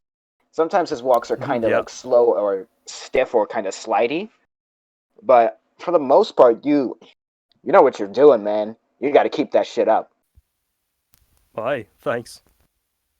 All right. I guess it's on for my opinions on the video. I found episode 6. It hits a spot of GMod videos that I don't see too terribly often, where it's not afraid to take it slow, kind of as Erdman was saying. It takes it a bit slower, has that atmosphere, that build up, and I gotta say I'm a sucker for that kind of thing. I really do like it, but I do have to agree, like some nice like payoff, like at the end somewhere would be nice to see after all this like atmospheric build up, kind of getting a feeling of what the characters can do. They can do this, they can do that. Like this is a perfect like catalyst for just like a nice atmospheric story that kind of all collides at the very end with that big punch. Yeah, if I may put in one more time, I just like to say that's why I think episode 3 was the best one so far, because that one had stakes in the form of an actual fight. Yeah, I see. Well, let's see. Yeah, okay. Let's since Sohald is the maker of this, we'll go pre-spunky, Sunky, and then Sohald. So pre, what was your opinions on the video? All right. So I gotta say, and I hope you can forgive me for this, I haven't seen any of your other stuff besides this, but after seeing this, I might just have to rectify that, because the animation and editing were both top notch. Like I was super impressed with the scene with the anti-gravity boots. It's playing right now actually on the stream. But when they're jumping across the ditch with using the boots, I was very impressed with that. And I feel like GMod just has this criminal lack of this kind of narrative storytelling animation, because think of all the different models and add-ons that we have for GMod. Just think of all the different kinds of stories that we can tell. And I gotta say, my main gripes are more to do with the writing than the animation, because you got what it takes 100% with the animation. Like I mean, just look at this on stream. That would take me like weeks to make in GMod, but I mean, like this whole episode kind of felt like filler. You know what I mean? Because it started off with Spike's the girl, right? Yeah. Yeah. Yeah. Okay, so it starts off with Spike refusing to talk about her crush with her brother, and then inconsequential hijinks ensue, and then Spike gives a non-committal answer at the end, and then the video ends on a "what if she does" note. And I don't know, I felt like it was kind of more filler than a story, but if what Erdemon said about episode 3 is true, you definitely got what it takes, and I'm definitely gonna go back to your channel and rewatch all of your videos, and I can't wait to see more. Let me butt in real quick. I am, psyched to see some ass kicking. So, you already know. So hold. All right. Basically, what we're saying is payoff, payoff, payoff. Yeah. So, moving on. Sunky, do you have any big things on the video? Well, there's one thing I've been impressed with all the Soho videos I've seen so far is all the custom assets that they put into it, because I thought it was strange to having something to GMod that's not available in the workshop, yet I never figured out how to use Blender and such. So seeing all these custom assets, including the characters themselves, is very impressive. Even the music's custom, which is something I don't normally see in these kind of videos, let alone ones with kind of Sonic-looking characters, if you don't mind being a bit rude. I don't very much to say on the animation that everyone else hasn't already said, so I kind of cut to like the one small problem I had watching, and this is probably just me being bad with accents, but I feel like at points I had a bit of trouble reading the voices. Like the voice actor's fine, it's just sometimes I had a bit of trouble reading what they were saying. Not sure if it was required or just the accent getting in the way, but it kind of made it hard to read the dialogue at some points. Other than that, I thought this was pretty good. I definitely liked the little music at the beginning. Yeah, I like how like you kind of have the like you because sorry, I'm like mumbling here. But something a lot of people fall into is making a character that is just kind of 2D, doesn't have interests, but you could tell that you've made your characters have interests. They have things about them that make them more than two-dimensional. They're three-dimensional characters with thoughts, aspirations, and things like that. And I really do respect that because time and time again, I've seen like character is this thing, they do that. Like that's the character. And this is different, and I really respect that. All right. Working on the episode, the man himself, Zohald, tell us about your experience and motives and stuff working on the video. Well, it was kind of a hard one because of this COVID thingy, and it quite motivated me a little bit to create this. And I promised last year that I was going to make some videos, and of course, last year I was planning to release episode 6. But to all this pandemic and stuff and shite, well, what can I be done? But anyways, I didn't want it to give up. I was just keeping on with the production of that. Maybe slowly, but I haven't stopped to do it. And well, I think it was really worth it to do at the end, to do it. And yeah, well, speaking a little bit of how it was made, I will try to be a little quick. Just like in every episode, there's always a message. Because I've seen many videos, many GMod animations, they have some plot and stuff like that, and going for cinematic, comedy, and stuff like that. But I really wanted to make is just give a message to the viewer. Well, I'm not really good at doing it, I just still have to improve that. Episode 6 was about calming your fears, when it was in this scene when Sohol and Spike were about to test in this impulse device. They were quite afraid to it, but yet they managed to overcome their fears, and well, it was really worth it at the end of the day. And yeah, about the music, I like to do it because, it's hard to find sometimes the correct music for your videos and stuff like that. Many of them are copyrighted, and if you find the free ones, the problem is that maybe they might not be Creative Commons, and you have to be creative and stuff like that. Or maybe the song is not really goes well to your scene. That's what I opted to compose my own music for it. It was really worth it. And yeah, that's at least what I think about it to say about it. I'm really looking forward to keep working on this. And well, try to achieve to make a good story and maybe try to make the audience to feel kind of related with my characters. And also, Yeah, I'm hearing all the comments, stuff like that. I'm gonna mention a little teaser right here. Episode 7 is going to release a new character. That's what I'm gonna say. Ooh. Oh. Interesting. Okay. All right. All right. Good stuff. Good stuff. All right. We're moving on to the closing topics. With the chat questions that we've built up over the duration of the stream, but damn, we've been going for a while. So we're gonna start with our first question from Troll Artistry. Any advice towards people who perhaps want to take up GMod animating themselves? Let's start with you, Sunky. That's a good question, because there's a lot of different ways you can handle going about a video, so I'd say the best thing I can do is to just screw around Gmod, figure out how the game works, some of the tools you could use, and in general, just experiment. You might find a good workflow for yourself if you do. All right. Soheld, what do you think? Well, perhaps they want to take a Gmod and animate it for themselves. I think it should be. I'm not really much to say about this. It's about trying, experiment, just like what Sunky say. That you'll never know until you try. You will have to manage a good experience to it. I don't believe it's not something really bad. It's something good to try. All right. Pre. Well, you've probably heard this a million times before whenever you're trying to take up something new and you're asking for advice on it. Just experimentation and experience are your two best friends. Like, that's what I did when I first started. I just went into Gmod and I said, I'm going to make a video, and I did it. And I had no idea what I was doing, but I like to think it kind of worked out in the end. Oh, and Yeah. also the rules of animation those are pretty key. Though you might want to look up those. Yes, the 12 magical rules of animation, which Yes. everyone should know those. But Mhm. for me, my personal advice is just don't kill yourself over it like I have, because I'm like like when a car spins out and it's smoking, the tires are just tracking all over the road. I kind of did that with myself, and then I stopped wanting to animate very much.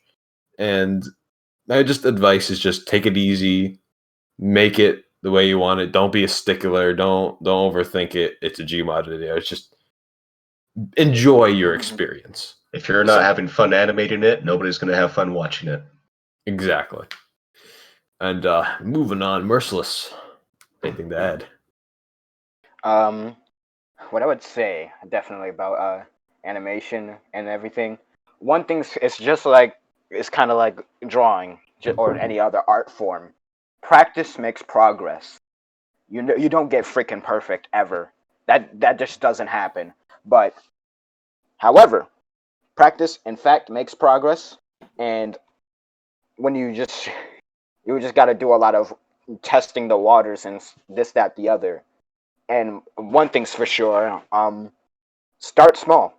Just do some test animations, do a short little video of Scout saying hi or some shit. Just test. You just need to test the waters a bit and before you get truly started for animation. Don't pull the same shit that I did and make a 30-minute animation for your first time.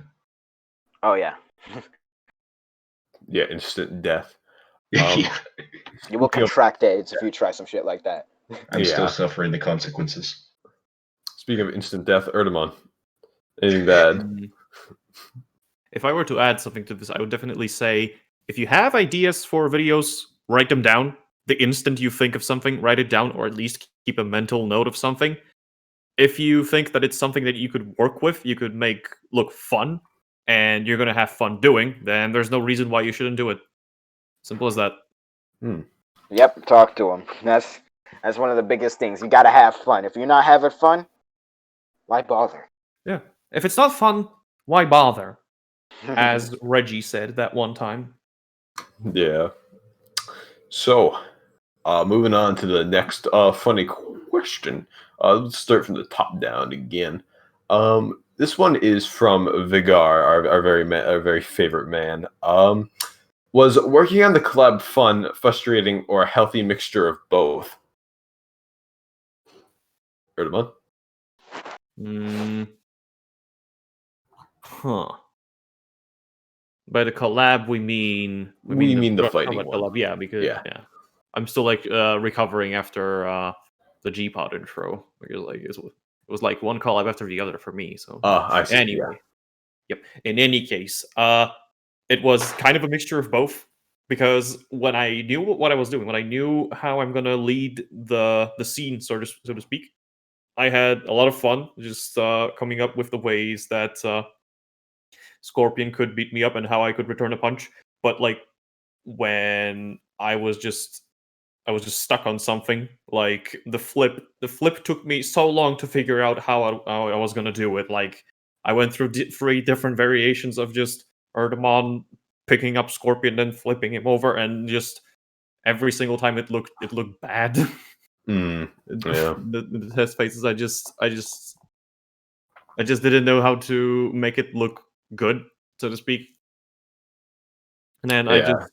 I just tried to like cut corners in a way that I would instead animate only the parts of the bodies that were actually visible, and so that I would only limit myself to those parts. Only they needed to look good because nobody else is gonna notice anything else, and it kind of made the whole process a lot easier. Yeah, that's like number one rule. If it's on screen, Yeah. it doesn't matter. Yeah, I guess you could also add that to the previous question. Creative corner cutting is a bliss. Yeah. It's a blessing. Moving on, Merciless. You worked on the collab in several ways. So, was it frustrating, or fun, or a healthy mixture of both? It was fun and very frustrating.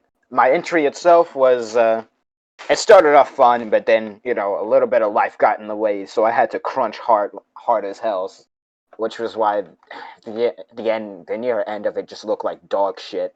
But everything else, like from doing everyone's poses, one thing real quick. Shout outs to Penel Akushari for doing what's his name's render, Sunky's render, and Ginger doing his own character's render, Tanya. But everyone else I've done. But doing those renders were a whole lot of fun. Doing the character select screen, shout out to my man Sikamek again for doing the layout, and I just animated it. A lot of fun. And then even the little versus screens was just a lot of fun for me to do. But it got a little frustrating trying to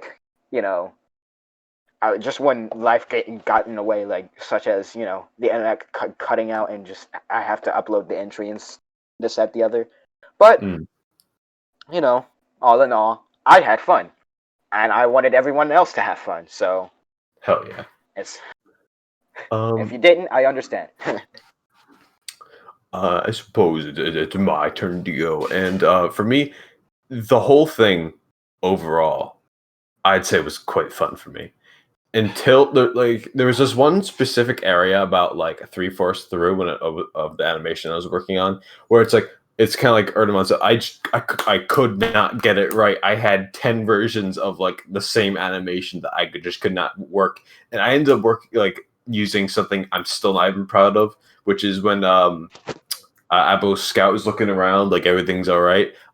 I can't even look at the animation without being like, man, that's not that good. Like if I had more time to work on that, I could have, but I didn't. So I moved on, and the rest of it, the editing was pretty fun. Though, like I said, it was a little stressful towards the end again. But overall, I had a good time on the whole collab. So, I'm gonna throw a curveball at you. The animation was 100% fun. There wasn't a time when I was frustrated or annoyed or anything. I just popped a few caffeine supplements and just sat down and shut up and animated. And it was a lot of fun. What was hell, though, was the editing, because I had never... Coach was the character that I was using, that my Svi was fighting. And before that moment, I didn't...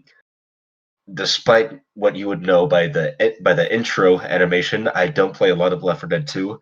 And so I don't know a lot of Coach's voice lines. Like the TF2 characters' voice lines, I know like the back of my hand, and they have a TF2 wiki that you can go to and press Control F and look up a voice line that you know. Click on it, and it'll show you the voice file. and then you could download it and put it in the program. But Coach's voice files were like in the thousands, and they made no sense to me, and I had to sift through them. There were a few voice lines that I had in my head of what I wanted him to say, but I didn't know the file names, and that was probably the hardest part. But I feel like it came out all right. Little man, I'm not tiny, I'm compact. I was most proud of that. Anyways, I'm done. All right. So Hald, was the collab frustrating, fun, or a healthy mixture of both for you? Yeah, just like the other lads here, it was fun to make, but yet quite frustrating at the last hours to make. Like the fun part when I was just making the whole animation, the punches and kicks and stuff. At some point, it got quite me addicted to make it because for each punch and kick, I wanted to make another punch, and then another kick, another punch, and punch, kick, and stuff like that. I was just so hyped, but of course, the time constraint didn't let it that much. And even though the first day I slept really late at the AM hours, but it was really worth it. However, the second day, as I mentioned, the freaking Windows update played me a really bad one, and I was trying to make the whole thing, and it was so slow and things like that. That was the frustrating part from it. But as I mentioned, I'm glad I managed to finally make it good in time. All right. Nice. Yeah. And as for you, Sunky. Well, I'd say for Missile, it was pretty fun. I mean, sure, I kind of struggled at some points, but I think it was.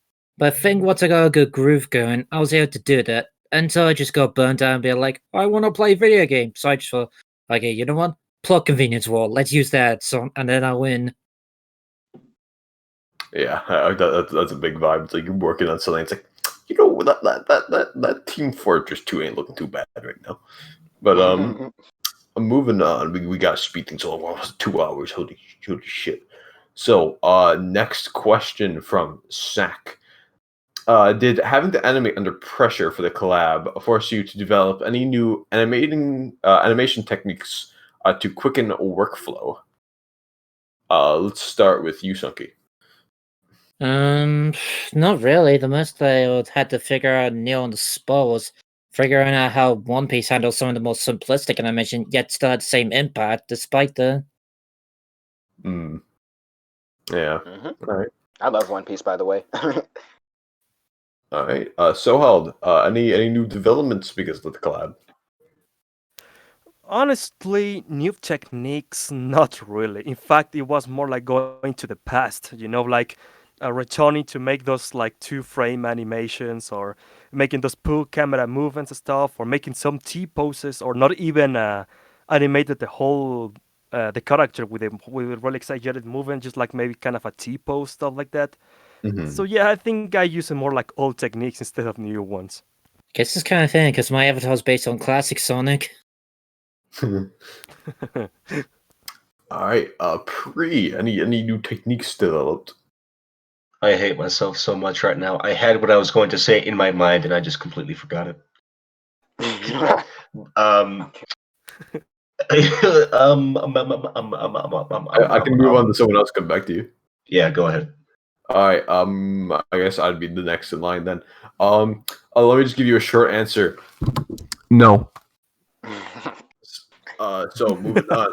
Merciless. Did you learn anything new? aside from studying some like fight choreography and like certain like animes, like how how fight choreography when they get real meaty, like how the camera moves. Not really. Most of the things I already learned pretty much before the collab started. So yeah, as you'd expect. But yeah. All right. And Erdman, anything new? I gotta admit, I've actually learned plenty. Like, there's been a lot of stuff that I knew more or less how it works, but I didn't know how to implement it myself, and I kind of found my own techniques to go around them. Like, I found a new way of how to do easing. I've learned a bit more about arcing and how to use it exactly. I've practiced a bit more with camera movements, and I've also got a bit better of an idea on how to do it. I think I've also improved on my lip sync in my GMod Rush entry. Which, speaking of, I've also like tried to experiment a bit with lip syncing hardware models in the intro, which I'm not sure how it looks exactly to all of you, but I think I did pretty well on that one as well. Yeah, I think I've Yeah, the definitely rest- noticed like a very like what's the word? Dramatic increase in your like animation skills in just like the past like month alone. I think you're doing like really good shit now. Like this is Yeah. good. It's good fucking Yeah, like juicy. I remember people also mentioning when I started out in GMod in general that I picked it up real quick. I guess I don't know. Like I'm kind of gushing over myself right now, but I guess I'm just a quick learner. Who knows? I don't know. You're 600 IQ man. Pre. Did you remember your question or your answer? Sorry. Pass. Pass. All right. All right. Um, I moving on. apologize for not being able to answer your question. I'll give you a hug after the stream. Hopefully, you'll forgive me. Yeah. A hug will suffice, and maybe some blood too. But moving Maybe on. a bit more. Oh, okay. These set of questions are for one specific person only. So the first question is from Scorpion to Sohab. How long have you been making music for your videos? Well, since my first video, which is 5 years ago, I mean, I've been composing my music maybe a little earlier than 5 years, maybe and half of a year before that. I was practicing a lot of that. But yeah, 5 years ago, see, this is the time when I was composing my my music for my videos because I thought it was going to be quite an innovative idea. So yeah, that's my answer. 5 years ago. Man, that's a long ass time to be making music. Respect. All right. Put some respect on that. Next question again from Scorpion. All these are from Scorpion that are specific. Merciless, are you going to make more fighting Gmods, or would you try other formats? Of course, I'm gonna make more fighting Gmods. What do you think this is? But I will say this. I would like I'd like to have some moments where I take it slow because certain character, like I said, like with like making certain like trying to remake certain characters. There's just certain things about characters that I just kind of want to, I want to make them talk a little more and like express themselves because they those characters as is are good characters, and I want to touch up on that. I want some moments to take it slow, even for my own characters such as Neckass the Scout and Young Thick and stuff like that. So you'll see a lot of fights still, but you'll see some slow moments. All right, that's pretty good. All right, next question from Scorpion. Arman, are you planning to use your voice more often in your videos, or maybe even friends' videos? I mean, that's kind of been part of my brand, if I'm being honest. Voice acting is something I've been doing for an extended period of time now, and I don't plan on stopping anytime soon. In fact, I've been trying to like get more involved, get more active. Like, I've been thinking of even doing voice acting commissions, something like that. I will keep that in mind. It's an idea that's like at the back of my mind, but I'm not sure if I'm gonna go through with this. Although it's something that I like to do, just get more active in terms of voice acting in general. Yeah, and I gotta say, the funny Polish voice is pretty recognizable, so I think it's a good branding. No kurwa, jak. Hell yeah. Czegoś innego spodziewałeś? All right, moving on. This next question, Scorpion, is to me. Wow, I'm so humble. Are we going to see more of the pump in the future? This might be killing him. And are you planning to make more horror themed videos? Okay, so the pump, the guy I used in the funny fight collab, the pumpkin guy. Yes, he's going to be a reoccurring character for what I can't tell you yet. But it does tie into the second part of the question. Am I making more horror Gmods? October 31st, 2021. Okay. Going on. Scorpion asks, are we going to expect more humoristic videos from you, or are you going to stick to the horror themed videos? Thank you for the question. So, So fun fact, when I first started my channel, I always wanted to be it. So the original plan was to be 100% comedy. I like most of my videos would be like my first video, Spine Sniper Splendiferous Sortie. It would be in like a shared universe with recurring characters, and it'll just be like a branching storyline like that, kind of like Team Neighborhood, but a bit more connected. Like I was thinking of Inverted Shadow, which was another GModder I used to grow up on. I haven't seen his videos in a long time though, um, but working on videos like Hoobie Dundee and Hoobie Dundee Part 3, which I am working on and which will be finished, by the way, um, I'm having a lot of fun animating horror. And so I guess my answer is both. 100%, you can expect both comedy and horror for my channel in the future. I'm thinking of splitting it 50-50. That's how much fun I'm having with Hoobie Dundee. But if working on part 3 has taught me anything, it's to stop making promises and let your results speak for themselves. So I'm not going to tell you when it's going to happen. I'm not going to make a promise that it's going to happen by the end of the year. I'm just gonna sit down, shut up, animate, and yeah, it's gonna be both. No more promises. That is Yes, like the most the good relatable thing. old, it's done when it's done. Yep. It is what it is. Just like what I did for my collab. Hey, Hell yeah. bada boom. Yeah. I'm glad to see people expanding on the horror GMod videos, but GMod can lead to some surreal fucking psychological horror if you do it right.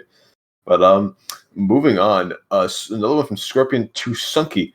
How do you come up with new characters / joke props in your videos like Super Sunky and Bubsy? Oh boy, it's big King Scorpion without someone like this. So it's basically simple. You're like me, you're staring at a computer screen with not much to think of what you can do. But then suddenly in your mind you just think, but what if I were to put his fast on in the disguise of my own cooking? And when it just clicks, it feels delightfully devilish. So I think that's a little fun fact for my entry in the Rush collab. The super form of me is based on a super form of a take on Supersonic from the UK Fleetway comics, where Supersonic was actually portrayed as Sonic going out of control and actually kind of causing destruction. So in a way, it's kind of like it was the comics take on Sonic.exe before Sonic.exe even existed. I actually kind of like that. That's Yeah. pretty cool. Yeah, I think it will work for me because not only does it not be clashing with the okay, let me reword myself. I thought it'd be the need as a little mix-up because I've been kind of known for EXE, and not gonna lie, I still think of that stupid hedgehog. And it also kind of brings a bit of British flair because I'm British, and British has a comic where Sonic is even more of a jerk.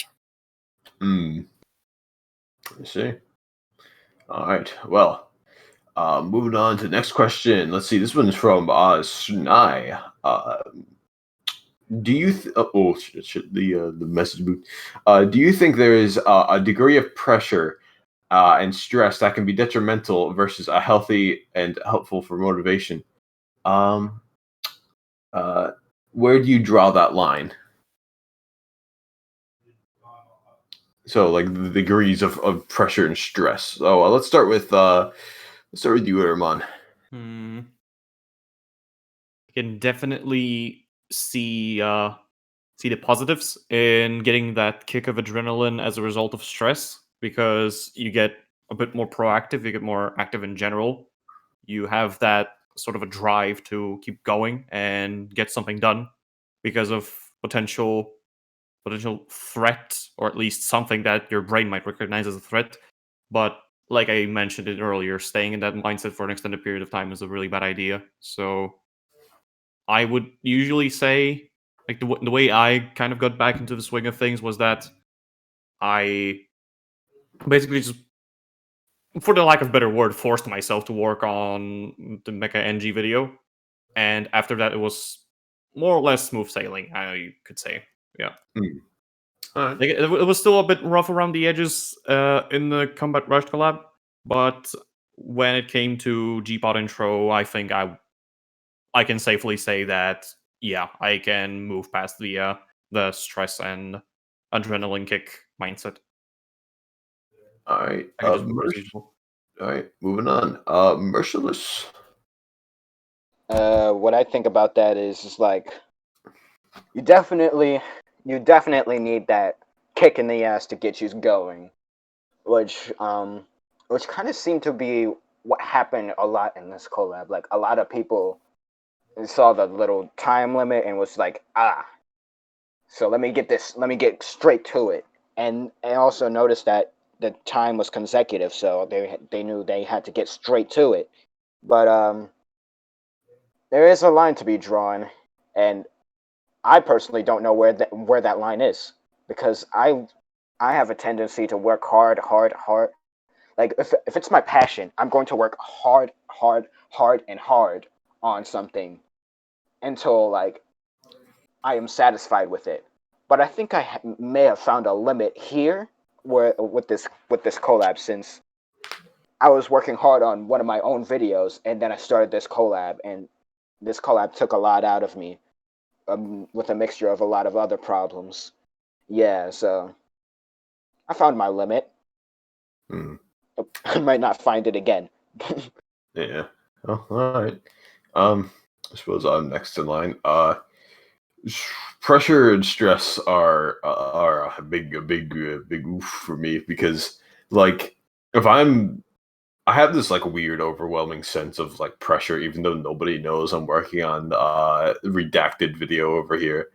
But like I still feel like, people are waiting on me, like I draw the line at like no stress. I can't be stressed and like work on things. Stress does not motivate me, but for some reason time constraints do, because they don't stress me out it's a specific kind of stress that makes me not want to work, and there's a specific type of stress that makes me want to work. It's a strange mixture. Moving on. Pretty spunky. So I myself am very schedule based, and when there's no pressure or stress to do something, there's no motivation, or at least very low motivation to do something. Because for me, really the hardest part for animating is sitting down, waiting for GMod to load, and posing the characters and doing the scene build. Because that entire time I'm thinking, okay, I'm just waiting for it to start. Why don't I just watch this video on YouTube or do something else? I feel like pressure and stress can make that process a lot easier because it's less out of your control. But I mean, like after I just sit down and start animating, I usually just turn on some music or a Germa stream, and it's smooth sailing from there. So I guess I can kind of agree with the recurring theme that it's a kick in the ass that you need pressure, but I mean it can get to your head stress. I mean, like for example, I know I'm stuttering a lot, but I'm thinking of new things as I speak. So like for example, Hoovy Dundee Part 3, for me, I have so much stress when it comes to that. I'm constantly thinking, oh my god, it's not done yet. Like people have been waiting years. I gotta finish this. I'm disappointing everyone. But I feel like just kind of pressuring yourself by setting goals just for like the end of the week or the end of the month to have this shot or that shot down, and I feel like that would be a lot healthier. So there's good stress and there's bad stress, pretty much. And I'm done. All right. Sohald. Okay, so I do believe it can be both. It can be useful, and also it can be bad, depending on how in the mood you are. Because I mean, of course, it happened to me that maybe being under pressure it quite motivates me a little bit to do all this stuff. But at some time, it just was like, I don't want to do anything. I don't want to do any progress. It's mostly about the mood you are, and something I can say is that maybe you will have to know your limits. That's what I really can say. All right. And as for you, Sunky. I'm gonna be frank, I have no idea other than stress sucks. Vibe. All right. Yeah, I can agree with that. Just to keep a little bit of order, but I do want to speed things up so it'll be a little more free for all, because these are more short answer questions. This one is from Delta. Have you ever wanted to make a video but you felt it was too out of your comfort zone to do? Oh, Several times. Yeah. Yep, definitely felt that. Many! I mean, I have this problem where it's like, oh, I can do this fucking thing where he's flying through a wormhole and he's like gonna fucking detonate, and it's like I don't know how to do any of that. Though. I have the exact opposite problem. I'm way too stubborn. When I have something in my mind and I'm animating it, and I get to the point and I realize I don't know what I'm doing, I just say, "Well, screw you! You're gonna find out what to do." And whatever. I mean, whatever happens, happens. So I'm too stubborn for that. Yeah, like for me, anything. For me, go ahead. it's like you the first. total opposite. Oh, sorry. Go ahead. All right. Yeah. Honestly, anything that is not related to my characters, that's something I really want to make about it. But I feel it's like in my comfort zone. That's what I can say. What I was trying to say is like like it led to me having a lot of scrapped videos, which was like one of my videos on my channel is full of my scrapped videos, and like when I'm just trying to do something normal or something that isn't just, oh yeah, dude, you like fighting, so do that. So like I do that, I get started, I'm like, I'm gonna make these guys talk, and it'll be all expressive and shit. I do it, and then I'm just like, and then I just scrap it. Yeah. All right. And our final question, and then we got a little thing to show everybody. This one's from Awesome. Since you guys have made the introduction as a group effort, is this the means to share files for working together good enough, or is there room for improvement with the services that enable multi-person collaboration? I mean, in my there's opinion, always I something think to it's improve, good but I how think. it is. Oh yeah, you Sahol. Sorry. Yeah, you already said it. Yeah, go ahead. Okay, Yeah. right. In any case, I think there's always room to improve. But the way we did it for the intro, I think, would be a pretty good template for the future. I think.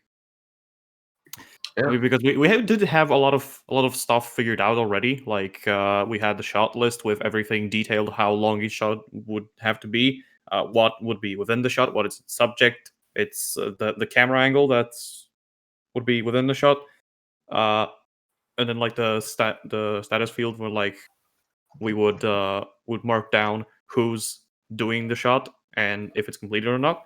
Everyone had their own Google Drive folders to drop their shots in, where we could drop work in progress shots, finished products, and all that. Yeah. All right. Yep. Overall, I think that was one of the better ways to do it. So that was our final question. We're gonna be ending off the podcast here, but before we go, let's do our full like outro. So Erdemon, anything you want to say before we leave? Kids, don't drink the water. It makes you forget. I have no idea what you're talking about. Merciless, is there anything you want to say? Half-Life 2. Don't take drugs, or else you go to hell before you die. All right. As for me, don't go to Walmart, homie. All right. Pretty spooky. Despite making up 13% of the population. No. And that's it. And that's it. Oh, That's all there is to it. I'll leave it ambiguous. Leave. Yes, and before we don't forget, guys, before we close out the thing, we got the trailer, but we won't be talking over that. So don't go anywhere after we close out our voices. So, Sahal, what do you want to say goodbye? Yes. Well, in fact, my sister wants to say it. Yo, Spike, wanna be famous for a little time? Sure, why not? Hi there. Hello there. Just wanted to say, well, goodbye, maybe. I'm not sure. Hell yeah. And, Sunky. I sat through a chair stand still, my legs aching, so you don't have to. Hell yeah. Hell yeah. All right. Well, that was GPod 19, everybody. You can catch us again on Markiplier Games. Among Us. The next podcast, GPod 20, coming never. Yeah, sometime in the distant future. Goodbye, GMod everybody. 18 coming soon.